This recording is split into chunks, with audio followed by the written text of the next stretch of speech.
Everyone, Big's Fantasy Podcast. I'm your host, Greg Ambrosius, and I have a special guest tonight, the one and only Mike the Mouth, Mike Massotto. Mike, how you doing tonight? I am doing great, and I don't know why you didn't lead with the future Hall of Famer, NFBC Hall of Famer. If you see that down there on the bottom there, I'm just putting it out there to you, because I think that I want to congratulate right off the bat John Posma, of course, as this year's pick. You got it right, Greg, for once. That was great. He had a few missteps here and there. I won't get into who they are. But anyway, Johnny deserves it. Great guy, great competitor. I'm very happy for him. I congratulated him last night. And I think maybe if I keep it up, I can get in on the Veterans Committee. So what does the Veterans Committee consist of? We're wondering at Iola. Is it just like you, it's Derek, Tom, and his cats? Basically, that's what it is, right? So you give me pretty much.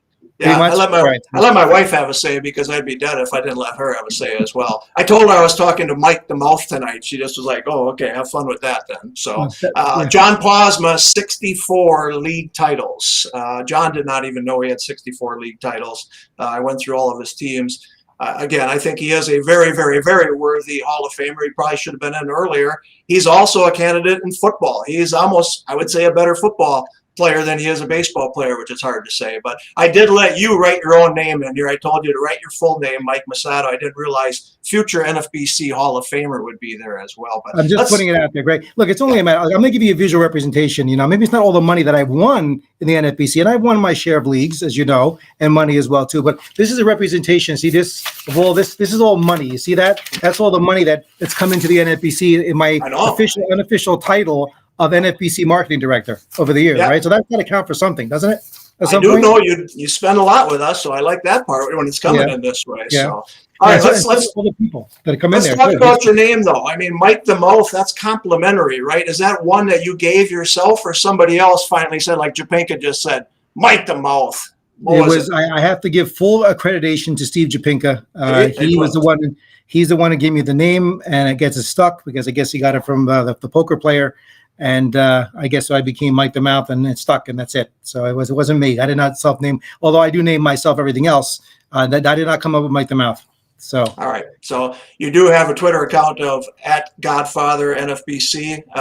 As I told you, The Godfather is actually one of my favorite movies of all time. Two of them are actually The Wizard of Oz and then Godfather. A little bit back-to-back differences there, but Godfather 1 or 2, what's better?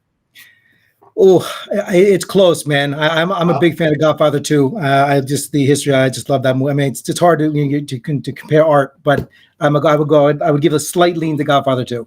I love the going back to Italy, De Niro and such, but Godfather 1, there's not one single part that you want to fast forward or get past. It is just perfect. So I'm a Godfather 1 guy. Okay, let's give a little background to you, or of you, in the NFBC. You first joined us in 2008. That was the 5th year anniversary of the NFBC. You were late to the party, for crying out loud. You joined us. You played in New York City, the main event in New York City. And I only have you as that for that first year. How did you find out about us? Were you playing fantasy baseball before finding out about us? And again, what got you to take the main event in New York City?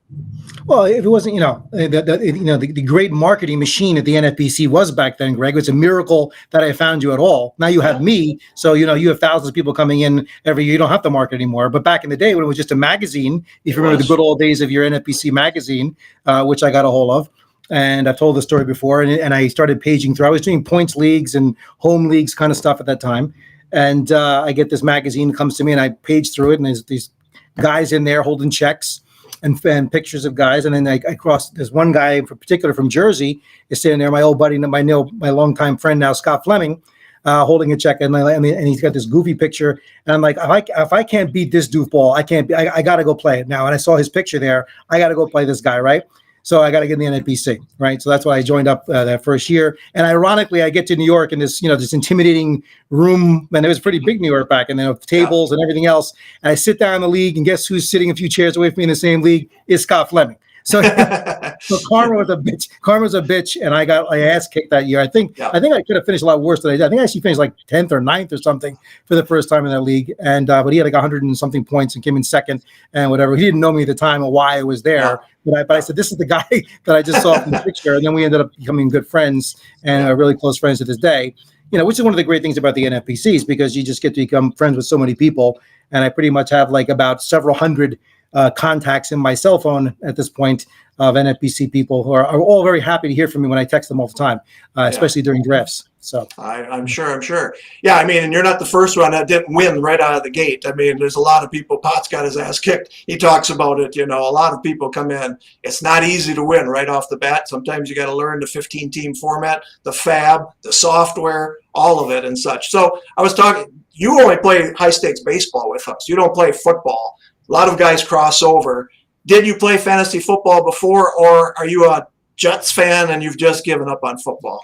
Well, first of all, I gave up on football as a sport, like about at least it's got to be over 20 years ago by now, probably longer than that, 25 years ago. I did watch football a lot, as much as I went in the golden age of football, in the 70s and 80s, which was a phenomenal time to watch NFL football. To me, it's like watching the WWF now. I can't watch it anymore. It's all about entertainment and betting and gambling and roids, which I know nothing about steroids, but I hear say that most of these people in this league, you can tell these guys, you don't have 300-pound guys sprinting around like that way, that kind of way, and don't collapsing without being on some kind of performance-enhancing drugs. That's another story. But the point is, I'm not a big fan of the sport. I love to have a passion for baseball. Been a lifetime Mets fan.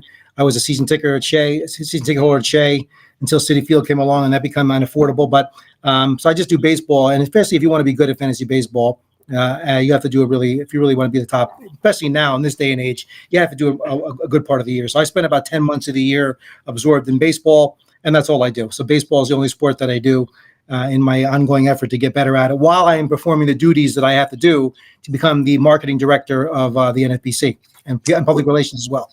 So. Oh, we appreciate it. And we did only just have a magazine for many years. That was our marketing. Sirius XM helps us. Hopefully podcasts do, Twitter does, I should say. And there's a lot easier ways to market than it was back then. It was not easy before. So plus we have a lot of industry partners that help us, like RotoWire and Fantasy Points and such like that. All right, so you went back to New York in 2009, 2010. You had said you remember going to Citi Field. We did host it there in 2011 and 2012. You helped us also in Mahwah. We went to Atlantic City one year. You played live double play there and the main event there. I'm looking at 2011. You drafted the main event, the double play. You finished second in your New York main, 46th overall. That was your most successful year. You won the $1,000 Draft Champions League that year. You finished second in the 150 DC. Talk about how it took a few years to actually get to where that winning started to come, and talk about the live events in those different venues that we had there. Yeah, well, look, there's no substitute for experience. I think that the league you mentioned, Atlantic City, when I came in second, I thought I'll never forget that draft. And I think my first two picks was Ryan Braun at his Royd year, and it was Matt Kemp back to back. I mean, oh, nice. Yeah. I have nothing to start talking about like five category guys. Power. Yeah. And that might have been the famous Matt Latos draft on the 15 term when the guy drafted Matt Latos with Clayton Kershaw.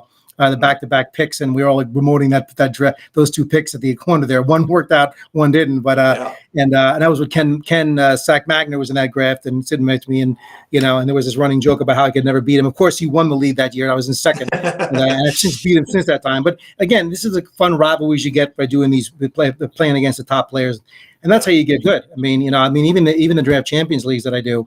Preseason. I mean, these are like a regular rogues gallery of like top players, that I compete against all the time, because that's just getting ready for the season. And they're not just like, because I don't have patience for, 4-hour drafts. If you remember the old days, of the 8-hour and 4-hour drafts, which are now, thank God, fading into obscurity. But because I am the innovator of the fast draft, as I recall, there's many innovations we're going to get into tonight, I'm sure.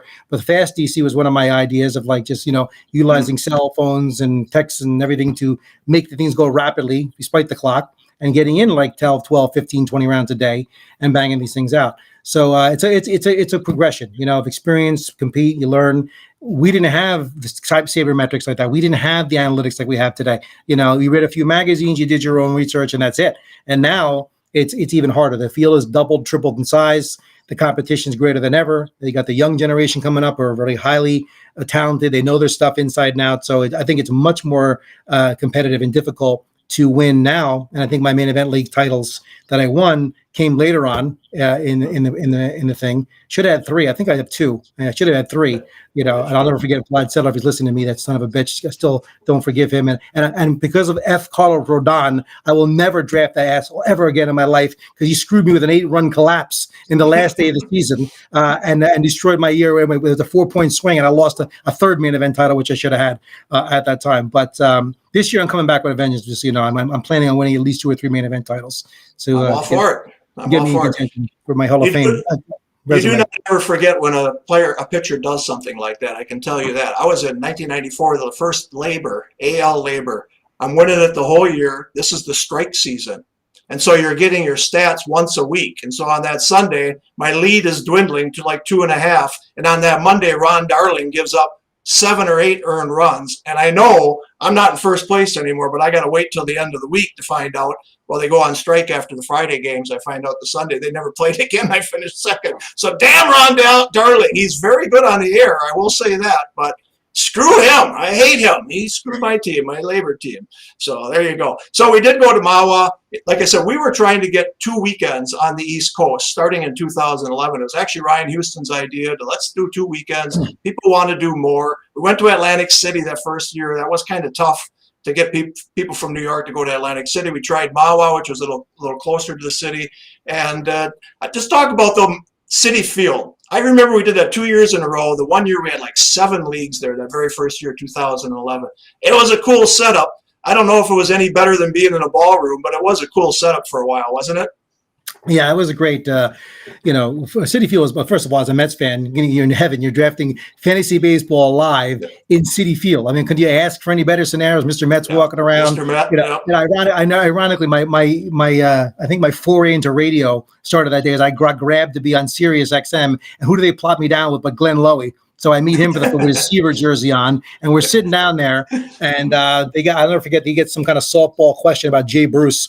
I'm drafting whatever from the full name. And the next caller that comes on is asking, I'm in a 15-team, 17-category league. About this point, should I draft all the Boston Red Sox? I'm like, what kind of freaking question are you going to give me right now? That was the first question I had to answer on the air. But so that was, I'll never forget those times. But it was a great time. And believe me, you couldn't ask for a better scenario. If you could draft at ballparks, Major League ballparks as a backdrop, that'd be awesome. All the time. Yeah, it was great. And we did have Sirius XM there as well. I mean, that was a good start. We could tell that things are going well, but we did want the 2 weekends there in New York, and then we did want 2 in Las Vegas as well. And you came to Las Vegas, I think the first year was 2013 is when all the East Coast guys came. We stopped doing Mawa, we stopped doing Atlantic City, so we were like, New York the first weekend, come on out to Las Vegas. I will never forget that because it just brought a different energy to Las Vegas. Having you and Fleming, even Jeff Dobies, it was like total East Coast coming to the West Coast, and that second weekend just became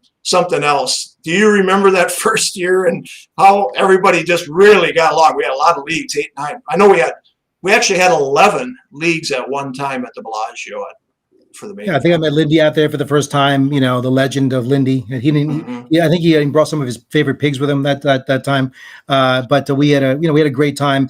And the whole social. I mean, I think right after that is when I started doing the party. I know you were doing your little thing, and I said let's go all out. And we've been doing the MTM party, doing that out there, doing the Midnight Madness draft, and whatever. And I've been going out. That's like a yearly pilgrimage. I'll never miss it. So. We were just, there and having a great time, and the whole social scene was awesome. So that's been going on ever since, and I've been going there nonstop, and we'll miss it for the world, no matter what. So. Yeah, that's a lot of fun. Like I say, that 2013, I remember it well. Here, I'm going to give you one question here. Mike is asking. Yeah, you must be a Lourdes Gurriel guy, are you? Am I a Lourdes Gurriel fan? I mean, not normally, but I like him. So. Okay. I don't know if he's going to hit 30 this year at all or not, but look, if we're gonna where he's going in drafts right now, and I've done a lot of drafts, already this year. As I start drafting in October, and I go straight through March. I mean, Lourdes Gurriel, batting average potential, maybe a little speed. Could that with that ball with that team? That's not out of the realm of possibility if he's healthy the whole year. So I like Gurriel. I mean, he's a very popular pick. I haven't seen him to have gotten him anywhere. Because at that range, I'm usually getting someone else, but I wouldn't hesitate to be all over Gurriel. So let me talk. 2013 for my records is when you started the New York Super. So we did not have a private high dollar league at that time. You started that one. It became popular, became almost an MTM invitational where you had the same guys coming back. We now have gone into an ultimate league. Talk a little bit about how that's a local league, really about 15 guys. And why the hell can't you beat Joe Thielen? He's 82 years old. You can't beat him in that Super League. Well, first of all, you're talking to one of the only two-time champions of that league, so to speak. So if I did win it, though, isn't he? And Joe Thielen has also won it twice, Yeah. both times drafting unconscious most of the draft. Because most of the time he'll fall asleep during the draft as we're making picks, and we have to yell at him. And that's only I'm only being half facetious there because that actually has happened a couple of times. But Joe and Joe is a two-time winner of that league as well. And I've done really, really well in that league. I think I've been in top 5 a few times as well. A third place finish and two wins in that league.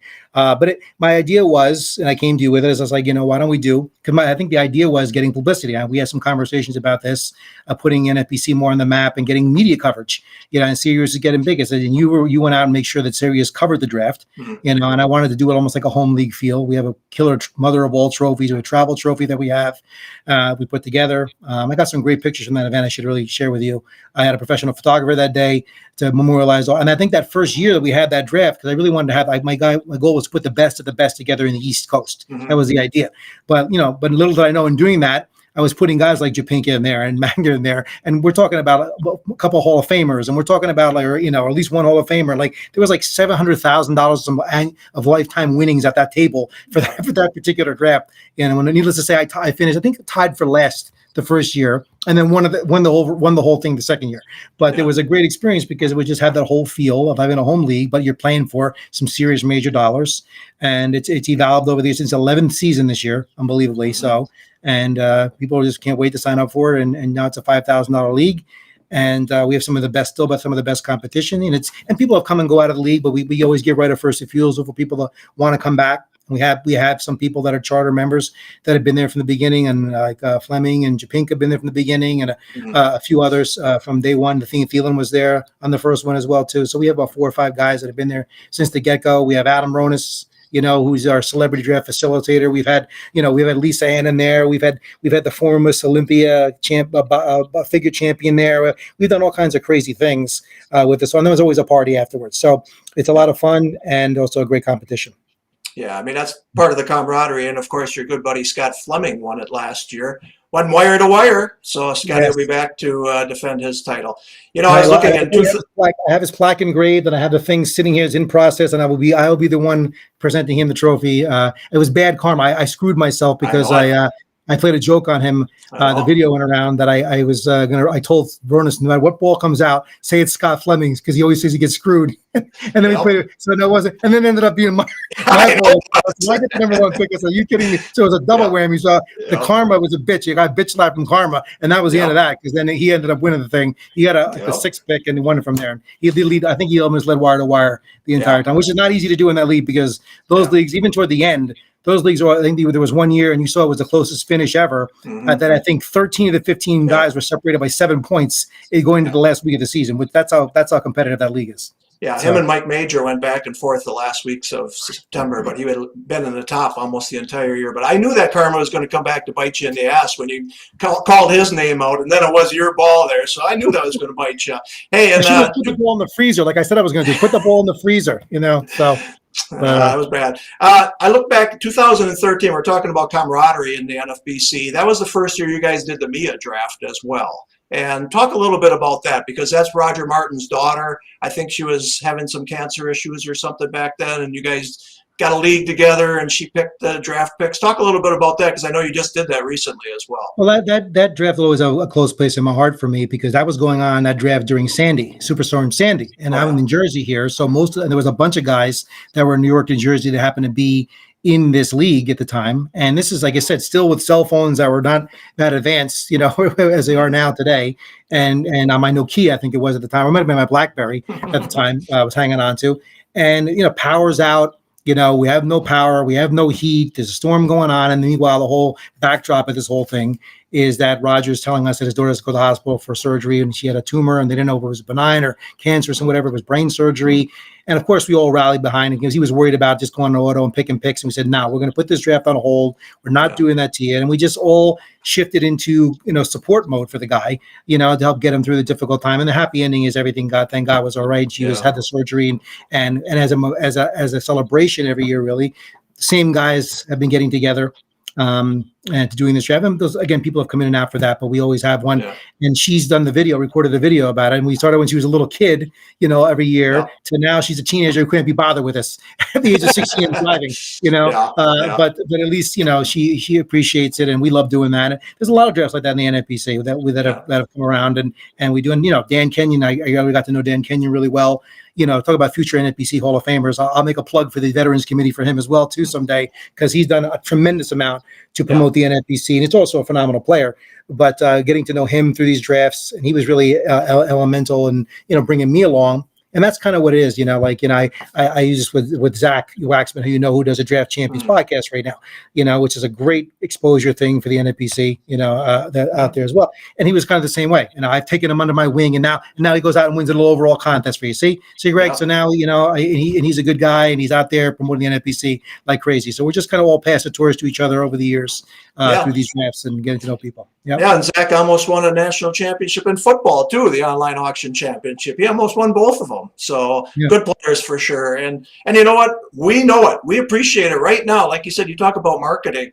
There's plenty of podcasts dedicated just to NFBC. There's draft boards on Twitter all over of their drafts or of the draft. It's viral right now, and we appreciate everybody who's doing that. And that's why I kind of want to just jump in with this podcast to introduce people to our good NFBC players. I don't get into we're not going to talk about players or projections or any of that. I want to introduce people to the good players that are out there. So I want to do that. One thing I wanted to talk about was, in your history, I only saw that you did auctions. In 2015, you did one. In 16, you did one. Talk about auctions are a different breed, and it's not for everybody. But is there a reason you're concentrating more just on drafts, probably, rather than auctions? Yeah, look, auctions are a different animal, and to me, I think it's a patience thing. I'm not wired, to sit around for 5 hours for a draft and whatever and wait and sit around and do. I like the action to be happening. I'm not saying it's a bad format. I didn't do too poorly in the auction when I did it, but I just, matter of fact, there's a bit of an auction component to KJ Duke's contract leagues, which you mentioned, which I won Manager of the Year of back-to-back years. If no person that did that when he was running that, and that's managing, because you have to spend money on, you're spending money based on major league contracts there, and to bid on to see where you're going to draft players. So that there's a consideration about that. So you have to manage a budget for that. But for me, it's just I think auctions are great. It's not my thing. I not that I couldn't do them, but I like to focus on, because it's a whole different way of going about it when you're really just so focused on drafts. And I think drafts are a lot harder.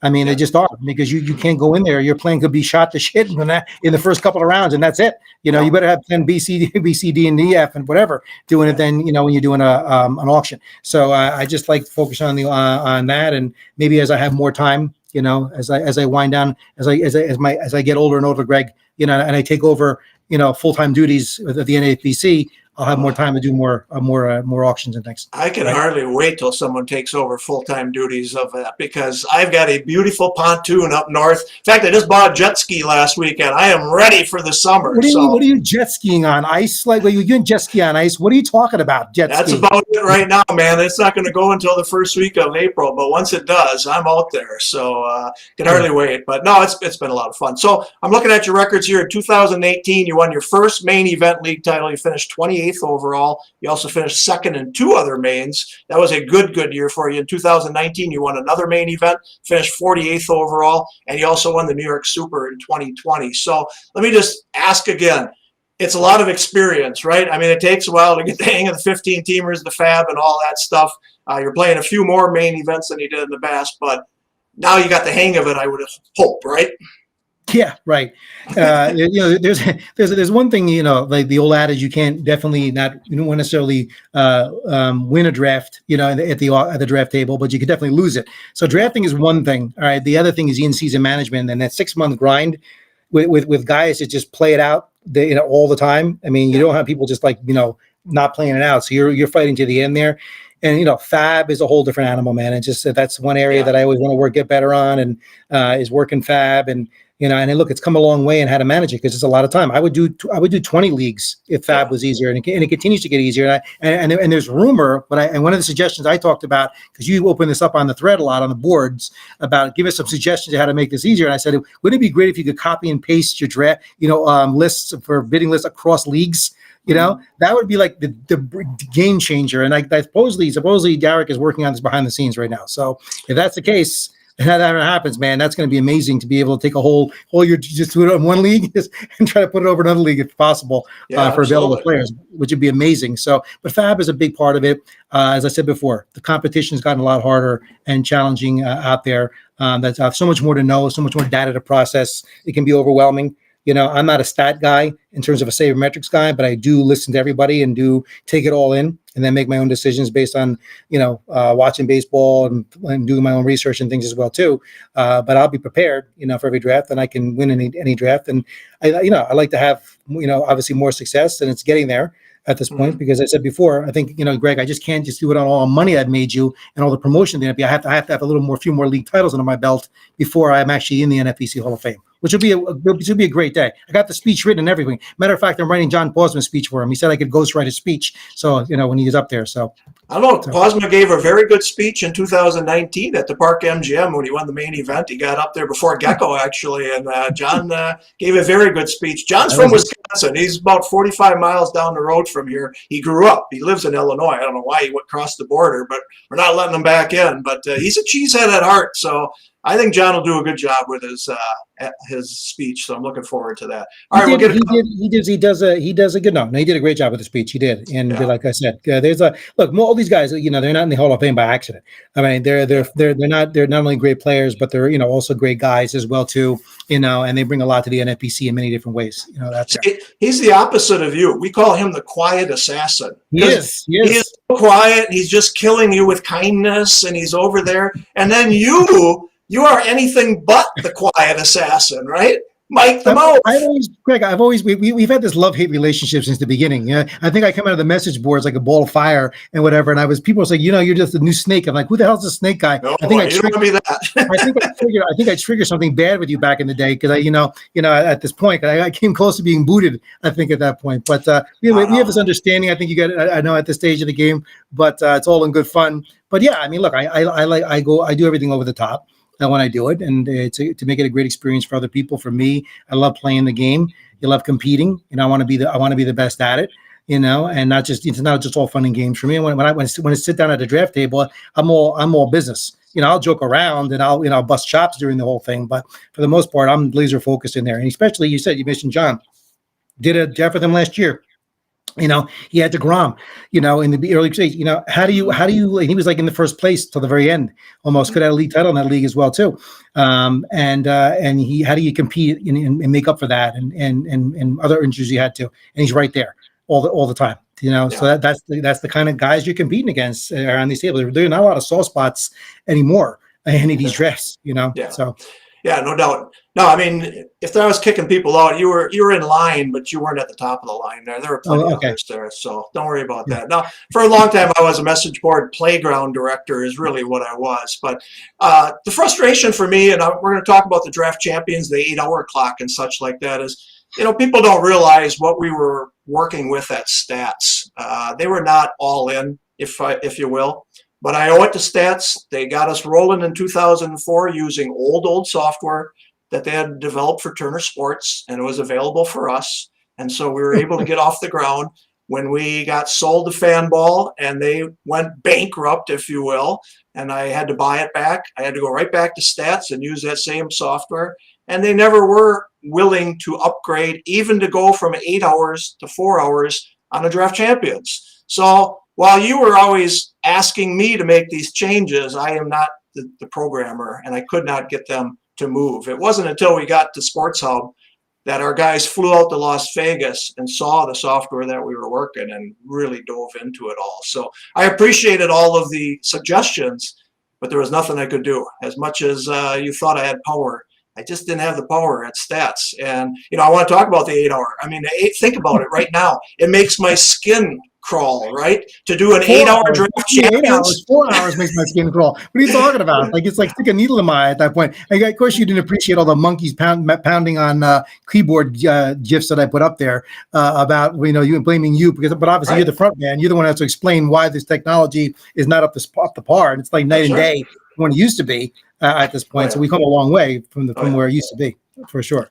Oh yeah, no doubt about it. But no, the draft champions, and one thing he always said was if we could lower the time, more people will do more leagues, and you'll have more. Well, last year we had 4,545 teams. We probably had 5,000 this year because we're way ahead of last year. A lot of that is the technology, and trust me, the technology makes my job so much easier. Fab, like you just said, who wants to spend 8 hours on Sunday doing fab? If we can cut it down to 4, if we can cut it to 2, if we can copy lists, we're all for it. We're just not I'm already on my second wife now, Greg. The first wife, that's what probably one of the casualties of the first time around because she doesn't understand the importance of fantasy baseball in my life and how it took priority.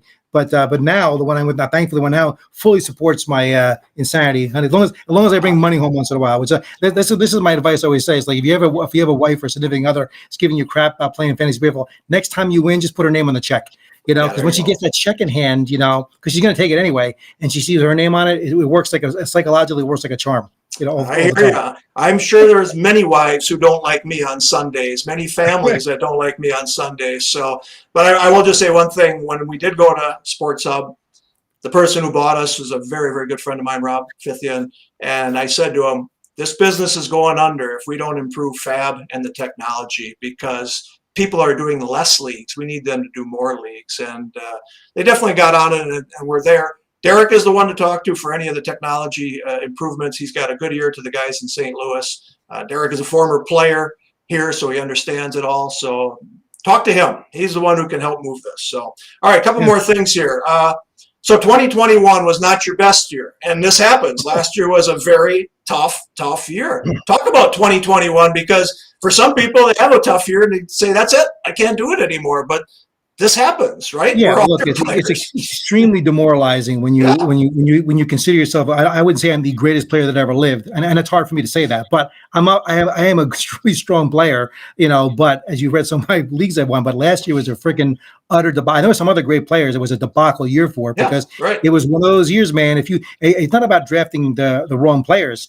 You could draft the right players, but and they were all hurt. Forget it. Yeah. And that was like multiple leagues over and over, because I'm the kind of guy that goes all in with certain players. You have your guys, and if you get them over multiple teams, it's boom or bust, right? In those particular situations. And just to rally to finish in the upper third of leagues was a chore. I was playing out of pride the last couple of months, right? Not to finish like 10th, 11th, 12th, 13th, 14th, whatever in some of these leagues. So it was really rough, in terms of the year last year. So, but again, it is demoralizing. But the good thing about baseball for me, it's like, okay, I'm my sorrows from wallowing my sorrows for a couple of weeks, and I'm drafting again. And it's good therapy. It's good therapy at the same. So yeah, but a lot of great players had a horrible year, last year, and trying to rebound this year that are out there. But yeah, I don't make any excuses. It's the way it was. I mean, that's just everybody and their brother was injured. You have multiples of those players. There's only so much you can do in fab. When you're in a 15-team league, these are not shadow leagues. You're not making up these things unless you hit a home run in every one of your fab pickups. It's not happening. First round last year was just brutal. I mean, you got Trout going down, and Betts not doing well. Trevor Bauer, it just was endless. And if you had to turn pick, you could have had first and second top guys that looked good on paper, and they just didn't come through. Talk about, you do like the back end of drafts if possible. Obviously, if you get a 1, 2, or 3, I'm sure you take it. But talk about why you kind of like the back end in drafts. Well, I mean, look, I like with the turns. It depends. The terms are important. To me, I like to control the draft. My brilliant idea was be the end. There was this one league in the league. I was in the league of death. I always seem to work my way into the league of death in Vegas for some reason. I always get like, I look around the table. There's 4 Hall of Famers, 3 Hall of Famers in there. And all 5 top money earners, and and in there, and you're like, oh my God, what the hell league did I got put into? I think you do this on purpose, Greg. Every year I'm in the league of death. There is no easy league in Las Vegas. So I was like, and I just was at the turn, and that was my great infamous Trevor Bauer Nola turn or something like that. Some kind of crazy ass thing like that. If you have that kind of year, you're dead. In those kind of situations. But I like, the turns can work. I mean, I'm tending to this year just leave it straight butter and going 1 through 15. because I like more to the front end right now because I think there's a clear top 6 or 7, right, that we're all on, and I like what's coming back. So I like to be more to the front. I've done a couple. I've done ones from the front, the middle, and the end this year. And I have a couple teams that I like, but I don't think those players are going to be there. You're not going to get a Betts Acuna on the 15 turn come March, or come a live event. It's not happening, right? But those are nice to have now, but you're not going to get them later, So I mean, I'm going to be drafted from all over this year. I think. I mean, I'm not going to specifically target, the 15 turn at this point. Plus, there's also the two big, we didn't even talk about the two big DCs that are coming up as well, which I hope we can talk about too. But, Go ahead. I mean, you started this last year, the 2500 DC. For me, I didn't think that high stakes draft champions would be possible. I mean, honestly, because we had $1,000 one. Max Hogan is the one who started the 1,000 one a couple years ago. Spring training opens, let's go on 1,000. Okay, we sold 1 league. Next year we had 2 leagues. Never in my wildest, and I'll say this many times, the ultimate. When somebody came to me and said, should we do an ultimate? I go, you find 14 other people and I'll run it, right? And the diamond, I said, you find 14 other people and I'll run it. The platinum, Nick Cassavetes was telling me for years to do that. I said, okay, well let's not give Cassavetes credit for the platinum, because I was the platinum who said to you, feel the dreams, Greg, mentality. If you build it, they will come. And I was in that first platinum that year. We had the platinum draft, and we filled that platinum within a week. I think it was like week to 10 days. We filled the platinum draft. The $15,000. That's what I say. It's the players who have really pushed us to this area, and you did on the the $2,500 draft champions. I never thought we'd get one. We had 2 leagues last year. This year you came and said 5,000. You find 14 others, I'll run it. But I am shocked, really, that draft and holds are as popular as they are at that price level. Yeah, well, what's cool about these draft and holes, though, as well. I mean, this really tests your player knowledge of the pool, right? You go 50 deep, and it's almost similar to best ball, whereas, you still have to start your lineups, right? Yep. But at least you're not doing fab at that level. So it's a nice thing, to be able to manage that and just really focus on that team and work it the best you can without having to do fab on top of everything all week long. So each week. So I think a lot of people like it for that particular reason. And I made a run. That was my one saving grace last year. I was right there, except for this one gentleman called Phil Dussault, who's got enough air. I think Phil has had enough airtime. I spoke with him recently. I said, I'm done hearing from you. Okay, at this point, there's only so much Canadian I can take at the stage of the game. But he almost took down both of those, and we were like, I remember people joking with him and giving him crap and chat about what are you doing in these leagues. He was drafting some of these leagues at that point, and I was at the end where I was competing, and it was me and Bob and John Fish, and we came right down to last week with that and finished out. I think I finished 4th. But I was in 2nd place right behind him for the last guy. So can this league end now? I just want this league to be over right now. And let's finish in a respectable second to Phil Dussault at the other one. Those leagues were crazy in terms of, you talk about Casey Cha. It took Casey Cha, the great Casey Cha, to take him down in that one league, to finish 1st place in one of those leagues. So we've had this. If you look at the signups for those 2 leagues, there's a lot of talent in those 2 leagues. So those will be interesting for sure. They'll be setting.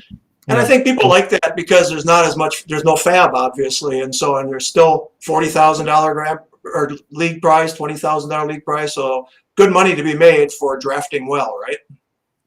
Yeah, for sure. And like I said, if you know your stuff, right? If you're in there and you know your player pool as well as you think, there's your chance to prove it, because you got your 50 guys, and that's it for the whole season. So I like that idea. I like that. It's kind of like the contract league in a way too.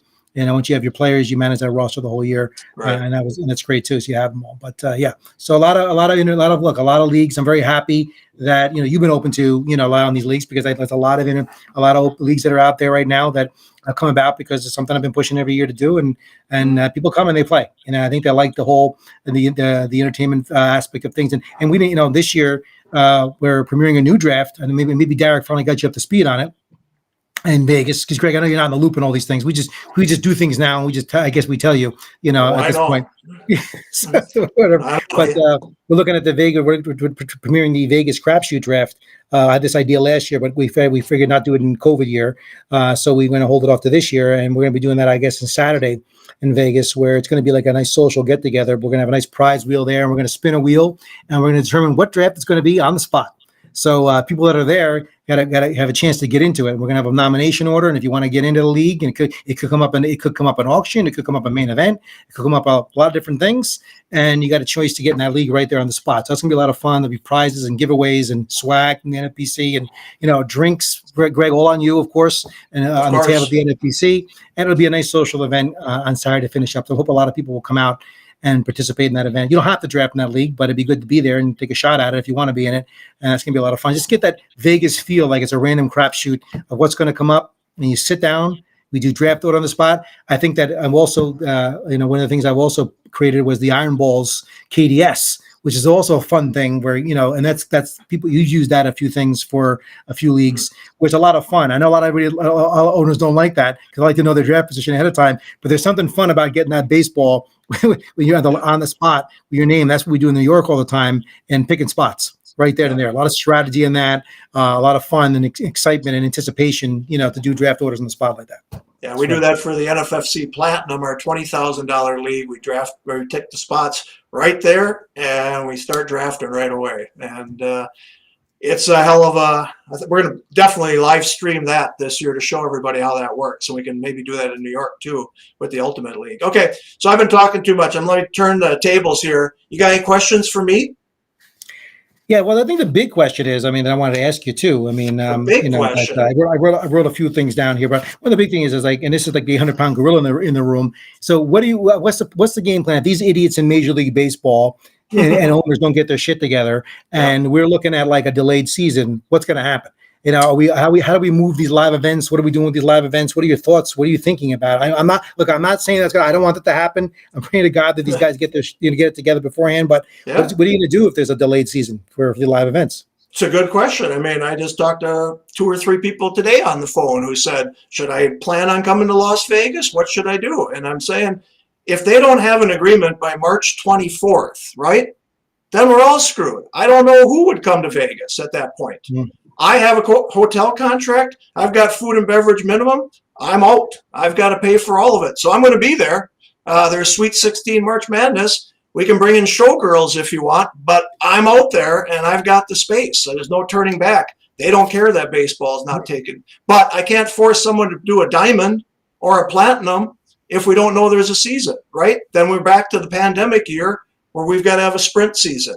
I can't believe the owners and the players are going to blow this all up. It's an $11 billion a year industry. And here's the big thing. Legalized sports betting is available in so many states. The owners are going to make so much money.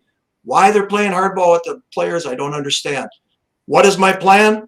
I'm day-to-day just like you, Mike. I don't know. I can't say today, if it's not settled by March 1st, we're calling Vegas off. We're calling New York off. I'll be in New York. I've got a hotel contract. I'll be in Vegas. I got a hotel contract, and I hope that there's going to be baseball by that point. If there's not by March 24th, then it's kind of like the pandemic. People would say, what happens about this pandemic? What are we going to do? I'm at the mercy of Major League Baseball. I'm at the mercy of scientists. I'll run a season as soon as we have it. So I don't have a good answer for you, Mike, other than I'm going to be in Las Vegas. But if there's no agreement by March 24th, I can't make anybody. I'll refund your money. You're not coming to Vegas. We refunded $3.5 million. New York, right? Because New York, there's a lot of high dollar leagues in New York too, including the Ultimate, there too. And there was also those $3.5 million in 2020, so people can trust that we'll do the right thing. But I can't tell you what we're going to do right now. Yeah, I don't think anybody here listening to you that doesn't know you, and if you are just tuning in for the first time, you can follow Greg. Greg, I'll tell you where you follow him. You can follow me at @Godfather NFBC on Twitter. And I always update and talk about different things and give them my own little insights and commentary on different things. But look, there's one thing is that you guys, for all the crap you take from me, and everybody will know this, is that you're true blue about that. Your money is safe with the NFBC, and you did that, and it was great. Look, I went through the whole horror of refunding everybody's money who gave me money for the party. That was the most depressing night of my life, sitting there refunding 60 people who had paid me to be at this big sweet party in Vegas at a time. And I can only imagine what you feel like doing that. It sucked. So I'm hoping that we get to because we need to know at the beginning of March, because a lot of people are going to be questioning, going to do these live events and, and just doing these teams without having any spring training, all these paid players not being signed. We don't know people are going to end up. We don't know what the situation is going to be with injuries. Just too much on the line. And here's the latest right now. The owners are meeting in Orlando. Manfred's going to speak on Thursday. The Players Association is in Arizona and in Florida. They're not even going to talk this week. So we're 2 weeks away from spring training games starting, and they're not even talking to each other. So it's just bizarre, and something's got to happen. I mean, how can Steve Cohen pay $2.5 billion for the Mets and then say, "Yeah, I'm behind not playing again after we didn't play in 2020"? And I mean, someone smart has to say, "We're not making any money." Who's selling sponsorships? Who's selling advertising? Right? Yeah. I just can't believe and it. And then the ironic thing of Scherzer, when his $40-something million he's making a year from Cohen at this point, and he's complaining or bitching about other people's, the little guys, in the end, who'll get hung out anyway. But it's just greed. It's ridiculous. I mean, you're coming off a 2020 season where you had a 60-game season, almost destroyed your sport. How stupid can you be? You're not even going to meet. You're not going to. What's it cost to talk? To do this kind of thing. I understand you don't want to use a mediator, federal mediator. Oh, fine, whatever. But you're big boys get together, talk and hammer it out, and you figure it out. But we the only people that lose is the fans. I mean, that's the thing. They don't give a shit. They only care about their own pockets, and that's the problem. We get screwed over, and that's the Paul. I hate having that of it because I have such enthusiasm for drafting, especially this time of year, and playing and the build up. Just like almost like Christmas Day. Oh my God, we're going to we're going to be at Vegas. We're going to be in New York tomorrow for the big night and whatever. And it's like in the back of your mind, you got this thing hanging over you. That this may not happen. Again, my message to Major League Baseball is people are just hungry for baseball right now. Just look at the number of draft champions leagues we're selling. I'm flabbergasted and proud of our NFBC community.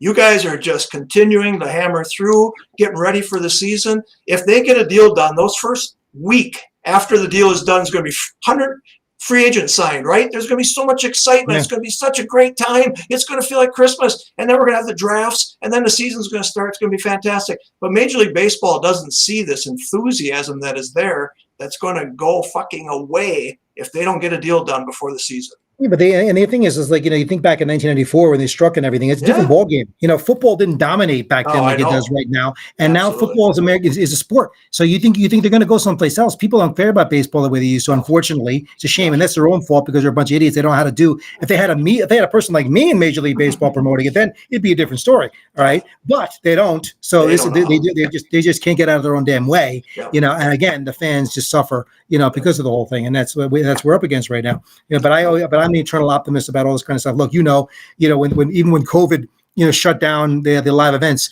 we had 2 live events, right, Greg? Yep. Okay, and I made sure that we had them in office. we had it at ground zero in Manhattan. This is talk about funny stories about. It's like Einhorn, David Einhorn, who was a great supporter of the NFBC and a billionaire, of course. I say he was great enough to run his facilities, and everything was in lockdown in Manhattan. So he had all these restrictions about coming in and disinfecting and masks and everything else like that. And we have the diary. So we get in this boardroom, and who walks in there last minute? Joe Thielen, right? Guy's like the oldest guy with the highest risk guy could possibly be in the room. He's got no mask on, just flops his ass down, and we're all looking at him like this guy's gonna die of some kind of major disease before this thing's over. Didn't even faze him one bit. So it was just like I said, those are just diehard. You do have the greatest competitors and people that are watching this stuff for the first time. This is like the World Series of Poker all and version of fantasy baseball season long. There's nothing like the NFBC, the live events. Being at live events, I would never miss these true trips a year to New York and Vegas. And I'm going to keep doing them as long as I can. But I encourage you to go out there. Look, if people can't stand me, fine, great. Come to the table and hate me there and play me there. Some of my greatest enemies have become my greatest friends over the years. I have so many other friends I've made in this kind of thing. I wouldn't trade it for anything. All the friends that I've made playing this game over the years and being able to all come together across the country to do a crazy ass, a hobby sport that we love. There's nothing like doing that. And this competition, provides that for you. And when you win these leagues, it is a massive accomplishment. It really is. And it's like because you beating the best when you do that. There are no easy leagues in this. They're doing these big leagues like that for sure. No doubt about it. I couldn't compete with any of you guys. You guys are way above me in this. So. That's because you do all these industry leagues, Greg. That's the problem. We don't need any more industry leagues. I think you should start boycotting labor and boycotting tout and say, look, I just can't do it. I have a reputation. You should stop it. Just, because you need Childs to win these leagues anyway. So why do you even bother? I think you just forget these leagues. I'm easing out right now because retirement is way up north. So I'm just easing out of all of this. So why would you retire someplace warm? Get you out of the for a few more years, man. That's all I can say. day. You can't get yourself out of Wisconsin. You can't go someplace warm, just whatever at least for the winter. You have to stay in Wisconsin. I don't understand. You go to I've you stay in explained Wisconsin. this. I've explained this. I have an umbilical cord attached to Lambeau Field, and I can't cut it off. So Just fly back in for the games. Just fly back in for the games. Just do that. Make a weekend of it.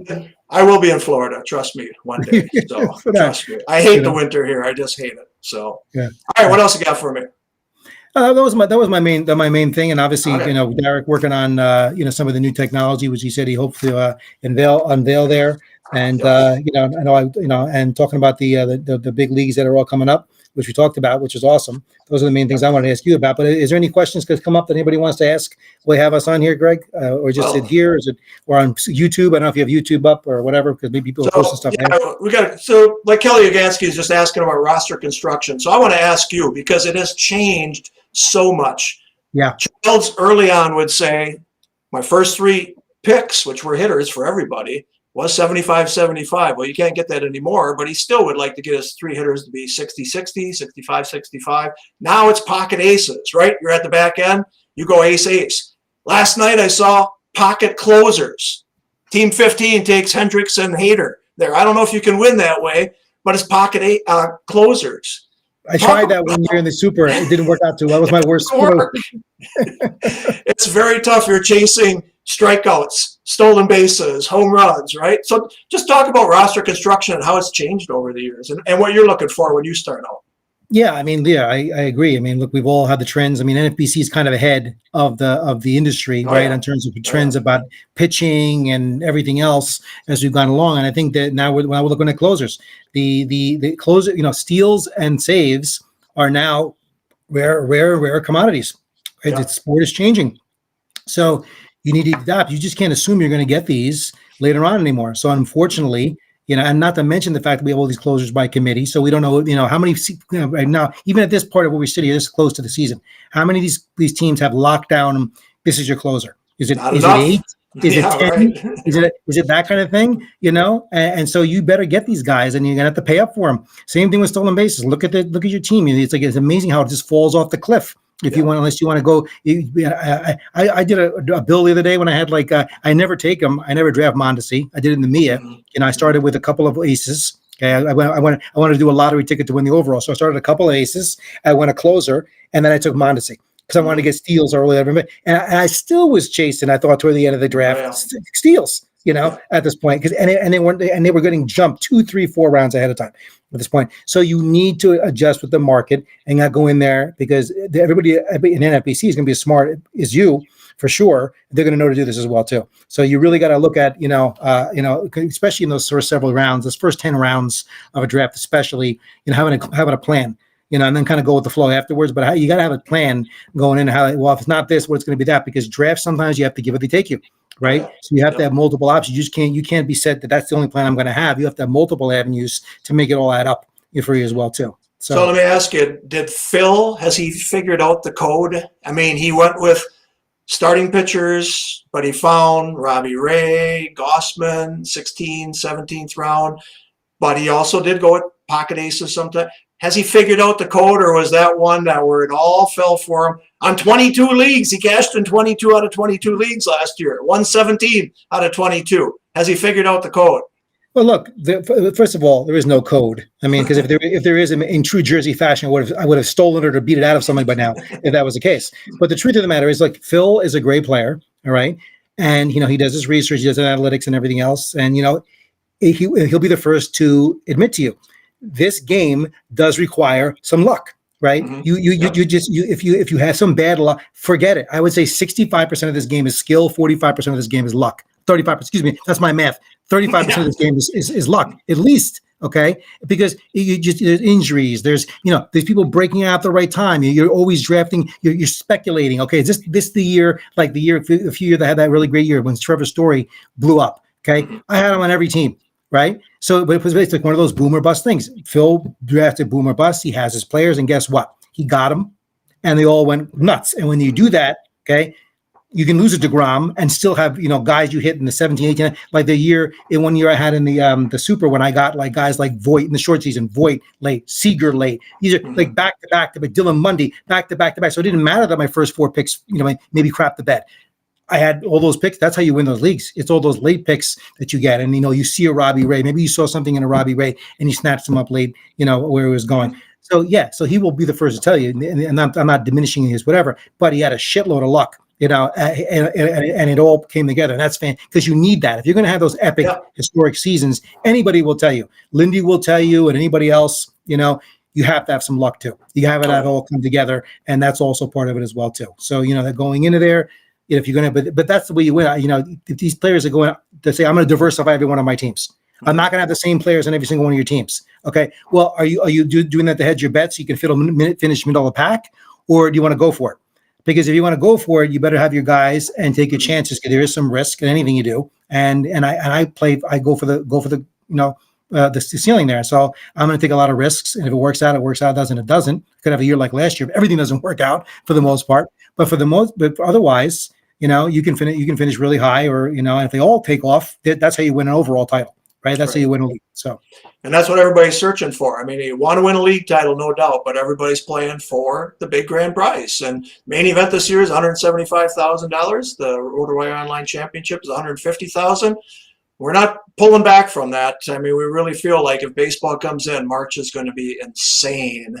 I mean, we saw that in the 2020 when we refunded. Everybody came back and still wanted to play. So, fingers crossed. Let me ask you about. I think a lot of things, Greg, too. You remember too. When how many people rally to support the. How many. This is an industry. This is a business, right? You're running a business here, and people were taking 4, 5, 6, 7, 10 teams at this kind of rate just to support the NFBC. I remember I was promoting that. Come on, support Greg, support Tom, and people were doing it. I know they were. And they were. I can tell you 2 guys who took more than 15 main events to support us. So there's no doubt. I mean, we appreciate it. And it is a business. I mean, it's not my business anymore. It's somebody else's, but we've got to stay profitable. And it's very tough with these state-by-state licensing and now credit card. It's just changing business, and it's giving me gray hair, but at least I still have hair. Let me just ask you about ADPs, because in 2018, I decided to make them public. I wanted people to see the draft results and to be able to sort from any time period, any contest and stuff. I honestly think that was one of my better marketing ideas because people now come to the ADPs, they get acclimated to it, they're not afraid to jump in as much. Do you use the ADPs? Do you sort them before drafting at all? Well, once in a while, Greg, you do come up with a good idea. Okay. Yeah, that was one of them. First was me. The second one was ADP. So that was good. All right. So far. No, but ADP, first of all, that's a branding thing now. And now everywhere you listen to the radio or any podcast, NFBC ADP has. Okay. Yeah. It's like built in. It's not ADP. It's the NFBC ADP, right? Because the competition is learned as the industry standard now, and they want to know what these guys are doing. So even the quote unquote experts, right, that are doing the expert, they're looking at ADP, right? Do I draft by ADP? No. But I want to use it as a good guideline to know where players are going when I sit at that table. When I sit at that table, I will know where everybody's going to go. I mean, there's always one person, a couple of people might do something crazy, and jump someone 3 or 4 rounds. That could happen in any draft table, right? There's always that. Though sometimes those are the most dangerous tables to sit at because you don't have any predictability, and then they throw off your whole thing because the person's all over the place, right? And you're still drafting a crap team, but it's just crushing yours in the process, right? That can happen, and then you're okay. I got to throw all that out, back to the drawing board out there. But ADP is a useful tool, and a lot of people, they do their own rankings and do whatever it may be. I have a set thing, and then I'll go in and I'll categorize and I highlight it and do things like that because a lot of it for me is just memory. I just know where people are going to go, who I want, and I calculate as I go along and see where I'm at this point. But I'm not going to be typing in data and a computer and see how it's all adding up because that all can blow up too. You just, I'm going to get 10 wins. Says who? You're going to get 20 wins from this guy. You think you're going to get that, and then it doesn't happen, right? So you can't. I'm not a slave to that kind of thing. But ADP is a great tool. I'm glad you made it out, put it out there for everybody else because it's a great thing that people get to know the NFBC by is ADP. Well, for sure. And, setting the tone for that with these early drafts, because I think your ADP usually comes out of the first 5 or 6 DCs, that I'm in every single year. And which is great to see because, it's amazing. It's so funny, when you first look at your first draft, you think, oh my God, you hold your head like this, what the hell we were doing? And then you see it as it normalizes, several weeks later where everybody is, right? Yeah, So, it's interesting how everybody comes to the draft table differently. There are guys who have laptops and they've got their Rotolab program and such like that. There are others who come with an old magazine even.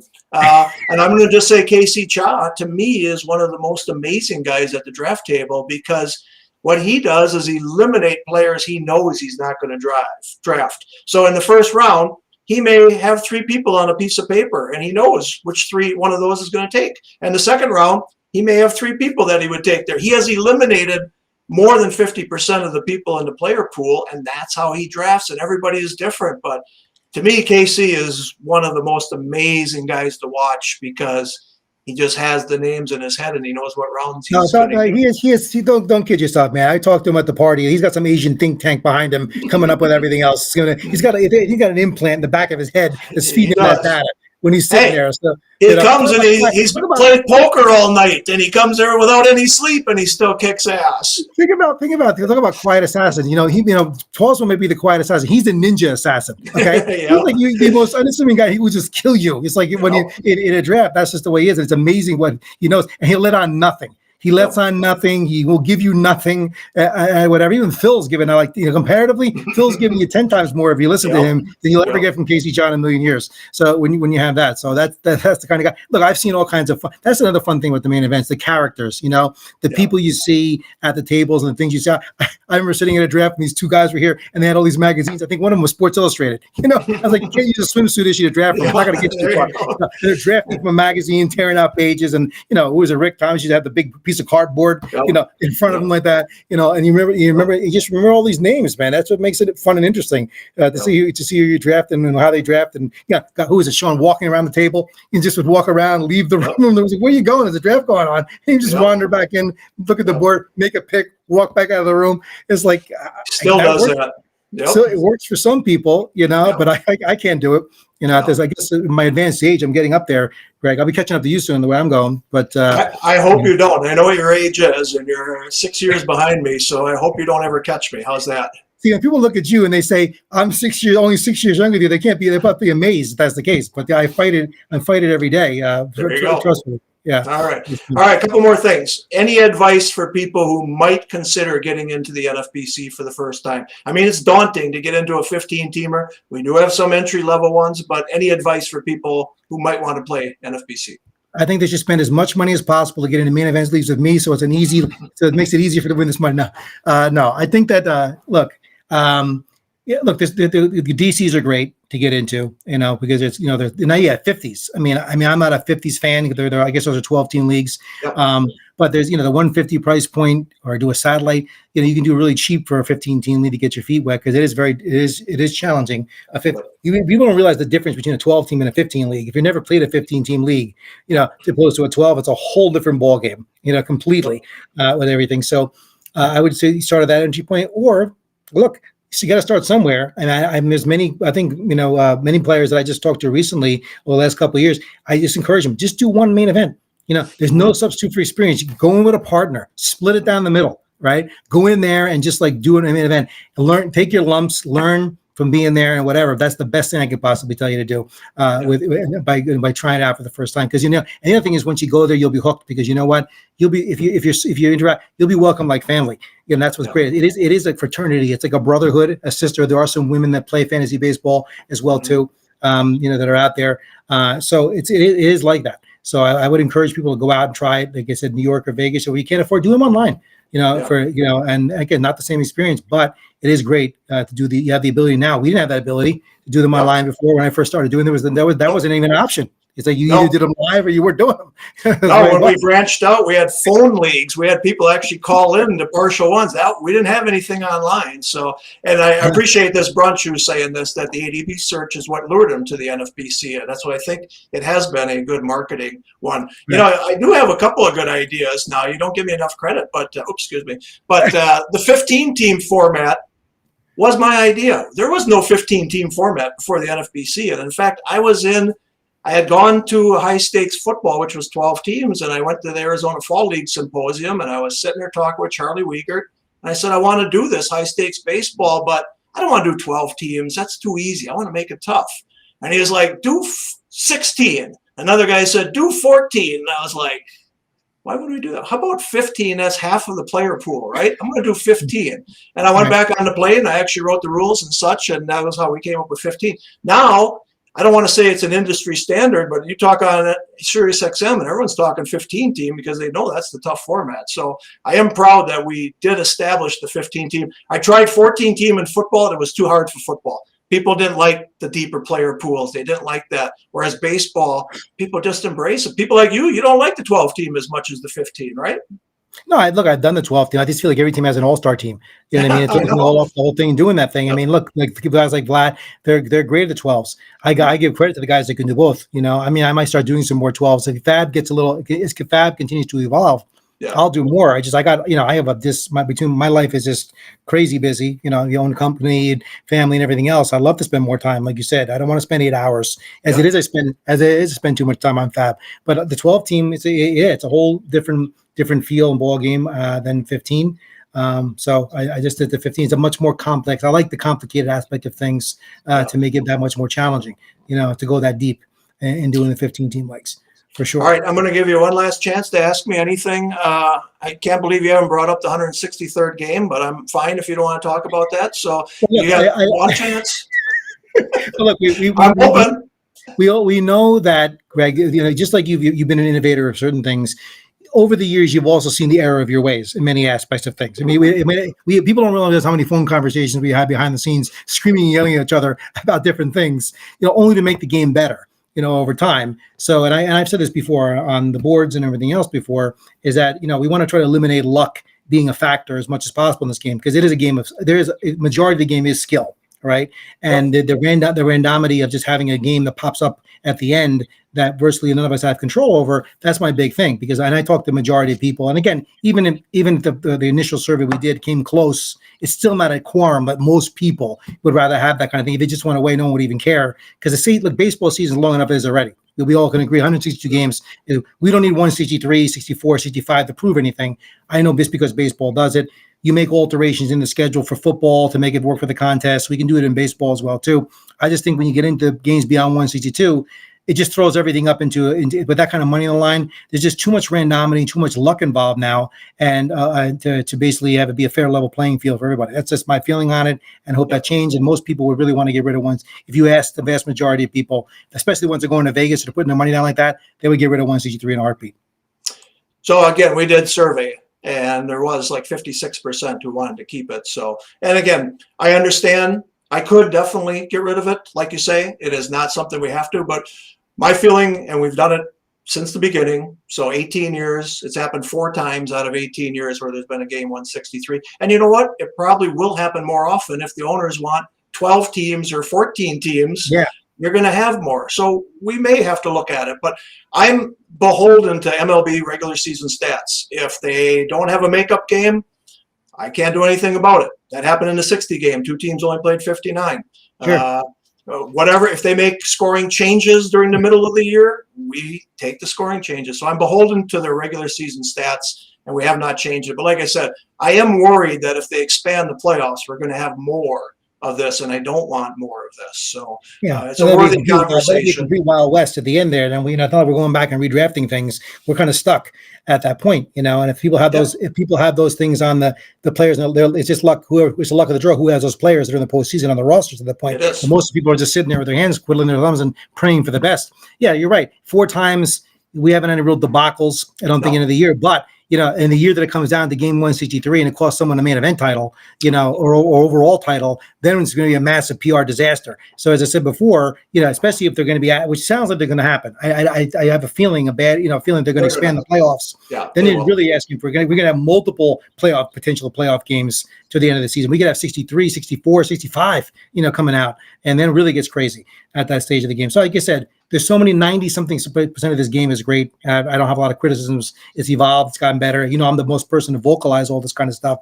But I guess this one's not adding anything to the game. People aren't going to say, "Oh, I'm so happy that we have this whole kind of lucky element at the end of the year because there's an extra game." You know. Again, that's not the reason for it. It's just that we are whatever the major league stats are. At the end of the year, when you're looking up Mike Trout, his stats correlate with what you had him on your NFBC. That doesn't mean we can't not do it that way. Yeah, but a season has Sunday's to the end final some day. point. Season has to end some point. Look, we don't count the postseason stats. I mean, we could do that too, but you No, this don't. is regular season. This is regular season stats, and they match up with what they actually did. Right, but when we go into the season, we all have it all baked into the cake. We understand rainouts. We understand whatever. We all have an agreement going in that we could get screwed by a non-makeup game. We could be screwed because they don't do this. It could be screwed because whatever, right? Well, we don't, but we can't control that, right? We can't control what's going to happen through 162 games.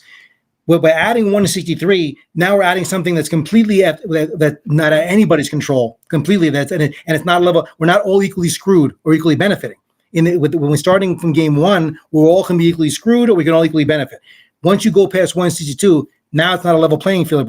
Some of us can really be screwed. Some of us can be completely, benefiting from that too. Yep. That's the point I'm trying to make by adding those extra games, right? But I understand what you're saying. But at the same time, I'm just trying to say, for the sake of people who put this kind of money in the line, and it's a lot of money, okay, that's on there. No one wants to be screwed out in the 11th hour because of this, extra regular season game. Absolutely. And there are leagues that are won by a half a point, by 1 point. We all know it comes down to one strikeout, one save. So certainly, again, something I'm not beholden to. I'm not going to my death grave saying that we have to have it. It's just what we've done through 18 years. It would certainly set a precedent to change it now, but we've changed things in the past before. So a worthy discussion, and maybe we need to get another survey out there, because that we did do a survey. I think we had 355 people, and 56% wanted to keep it. So, but we'll do it. So, you think about that, 355 out of like several thousand. So, I mean, they're playing, who knows, a lot of things could happen. And it wasn't, like I said, 50 something, people percent is not, still 40 some odd people don't want it. That's a lot. It wasn't like 10% don't want it. That's a lot of people. Right. Yeah. So I just think, we'd be good to get that out there. Maybe another new survey would make sure that in a way that people are all going to see it for sure. And respond to it. But, or like I said, make a command decision. You made a lot of decisions, that we had to make changes for the better. It's your game over time. And that'll end up being better down the road, that we did. Yep. So, all right. I appreciate everyone who chatted with us tonight, gave their comments, a couple of 161s, 163s. Michael D. Calvacanti gets in again. 163 definitely isn't scheduled. So, but it is scheduled because if there's a tiebreaker, that's the way they break it, unfortunately, in Major League Baseball. All right, Mike, I appreciate it. Was there a Tatis question I saw pop up here too? Someone tells about something about Tatis. I keep seeing Tatis pop across my thing. Someone asked about Tatis. Here somebody did say, are you staying away from Tatis Jr. this season? No. I'm not. I think last year, if he can put the kind of numbers he put up on what being perpetually quote unquote injured the entire year, and he's had this time the rest. I think we forget, Greg, at our age, most of the guys that play this game are significantly older that played fantasy baseball. Do you remember how much I played rugby in college for 4 years? Okay, undergrad, and I destroyed my body. It literally destroyed my body, and I would bounce back and go back out there and play with God knows what injuries at the time, right? Whatever. These guys will heal. They're going to come back. I think that what he's got going on, it's no surprise. He's been dealing with it, whatever it may be. And if he can play like that, I just think that I wouldn't worry about taking Tatis at 1. You want to take him at 2, fine, whatever. And he's entirely capable of putting up a 50-40 season potentially. That's the kind of ceiling at that point too. But if you don't look, if you're in that position, I like to have that problem that you're drafting one. If you have the 1 pick or the 2 pick, choosing between those two guys. So it's not a bad thing. Like you have to worry about that too much. But I don't really have that much fear about him at all.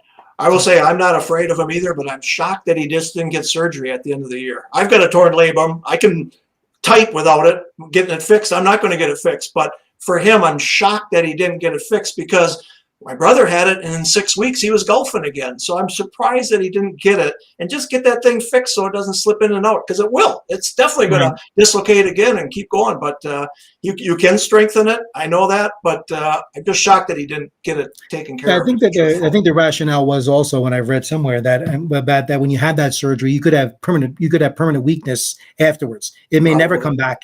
It may never come back the way it's supposed to. So I think that's the concern at such a young age. That's the case, that you do get, once you cut, that's it. You know what I mean? So, and do it. So there's a chance that it may never be the same. I think that's not like it's like, well, I'm going to do like a broken bone. It's going to heal and you're never going to have whatever. You're talking about ligaments and stuff like that, and tendons. That's a different ballgame.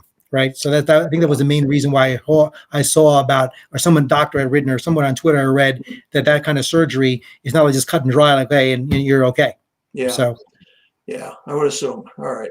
We'll get one more. Oh, Michael, he's all over this. Mike, you've been talking to Michael. He doesn't want 163. We'll let these guys argue for sure. But back for. All right, I'm going to end it this way. I got to ask you, what would it mean to you to win the main event overall title? And is it possible that you could win it? Well, first of all, the big question you should be asking yourself, Greg, what will it mean for you? Because I will milk retirement, man. That would be it. I'd say I'm off to the sunset. If he won it, I'm off to the sunset. How's that? I get the keys to the Iola. I get the keys to the Iola building, right? The headquarters. Yep. But because obviously I would milk it for everything it's worth. I mean, talk about a guy who would milk it for everything it's worth. I wouldn't be the silent. I always say I would be the people's champion if that was the case, winning the overall title. Can it happen? Sure. I mean, like I said, I played in this game long enough period of time. I placed in the top 40, 50 before. So that's not much difference. You can, a few more things go your way, you can be overall, you know. I've been running as high as 9th one year. I came close for first couple of months. So you don't know. I mean, I love to win the overall. Right? There's only been how many overall champions?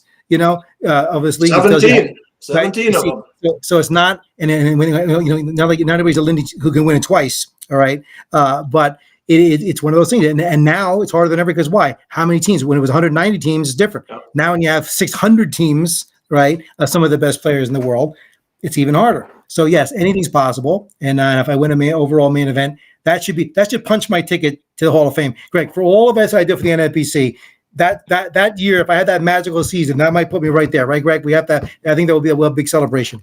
Certainly, a national title would open my eyes to look at your true resume for sure. And no, I mean, like you said about Dan Kenyon, KJ Duke, there are so many people that have contributed in other ways, and we don't really have a hall for that. For me, I've been really sticky on putting people in the Hall of Fame. John is our 8th person in 18 years.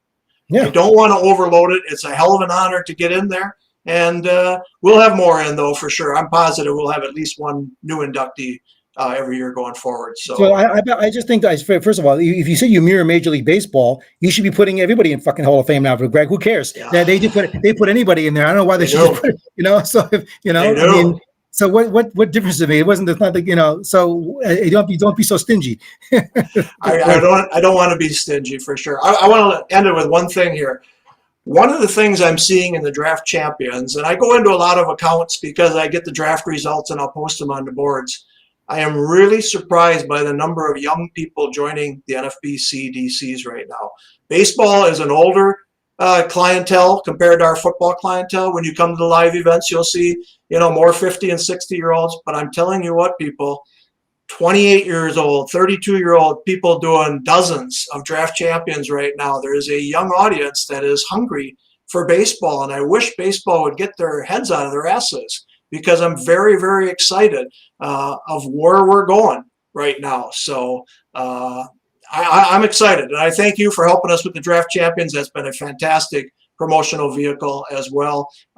Everybody check out our podcast. If you haven't heard the whole thing, it's on our YouTube channel. Subscribe if you can, because then you'll be alerted when I do these live. I'm going to do these live more often. We don't need to edit them. We didn't need to edit this one, did we, Mike? No, maybe. I haven't heard the final version. You might go back and listen to it. I might be all chopped up. It might be hello and goodbye. But for Kelly, Kelly's been posting here. Yeah, look, there's different content out there too. This, for me coming on here, I'm not going to talk a little bit about. And we could do one. No, and I don't want to do that. If you want to talk about players and positions, and there's plenty of that, and we had that with some other guys on there. And even when I do the Draft Champions podcast, I have a lot of fun with it. There's a lot of entertainment value to the whole thing. I do that to have for entertainment value and for fun. And I do, of course, work in fantasy baseball to it as well, too. So it's not all about which players and where they're going and everything else of that. Not that, this is your thing. I'm a guest here for this one time, but, I'll come on and talk about anything. But I want to make it fun and have a good time with it when I'm doing it, for sure. No, there's plenty of people that are doing content, Kelly, better than me. I don't want to do that. And I don't want to have our guys say who their top player is, their sleepers and stuff. I didn't do that with Phil. I didn't do that with Sean. And I'm not going to do that. I want to get John Posma on here. I want to get Lindy on here. I want to get other people. I want you all to just get introduced to our high stakes players. That's the goal of this one. So, well, if you want, you do a podcast. I can give you I can give you like all Dassault's draft boards. I steal them from other people. So I'm sure you do.